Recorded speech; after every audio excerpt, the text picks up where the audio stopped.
প্রমাণ ও প্রতিষ্ঠা নিজ অন্তরে। ইয়া নিশা সর্বভূতানাম। সাধারণ লোক যাতে সুখ, আহ্লাদ, তৃপ্তি অনুভব করেন, ব্রহ্মচারী তা থেকে নিজেকে দূরে সরিয়ে রাখেন। সেটি তার কাছে রাত্রির অন্ধকার।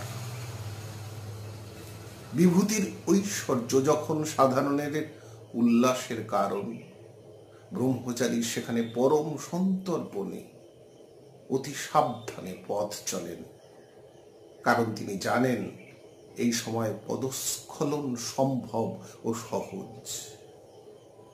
গীতায় স্থিত প্রজ্ঞের লক্ষণ যেগুলি খাঁটি ব্রহ্মচারীর লক্ষণ, সেগুলিও।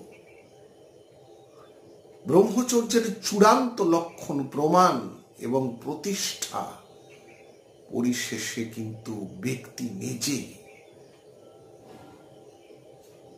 বাইরে থেকে সুনিশ্চিতভাবে বলা মুশকিল কে যথার্থ ব্রহ্মচারী আর কে তা নয়, কারণ দেশ বিদেশে বিরাট ব্রহ্মচারী রূপে পরিচিত ব্যক্তিও অতি সঙ্গোপনে অব্রহ্মচর্যের অনুশীলন করে থাকে। আবার যথার্থ সাধু ব্রহ্মচারী দশচক্রে ভগবান ভূত হয়ে অশেষ অপপ্রচার ও লোক লজ্জার শিকার হন। তাই এর সাফল্য ও সার্থকতার ব্যাপারে চূড়ান্ত সাক্ষী হলাম আমি, অর্থাৎ ব্যক্তি নিজের কাছে নিজে।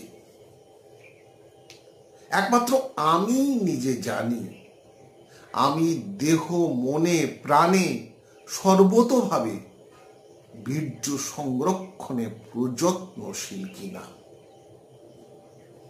সুখ ভোগের বিমুখ কিনা এবং ঈশ্বরীয় প্রীতিতে নিঃশেষে অনুরক্ত কিনা। পাঠ করলাম প্রমাণ ও প্রতিষ্ঠা নিজ অন্তরে, ব্রহ্মচর্য বিজ্ঞান থেকে। ধন্যবাদ।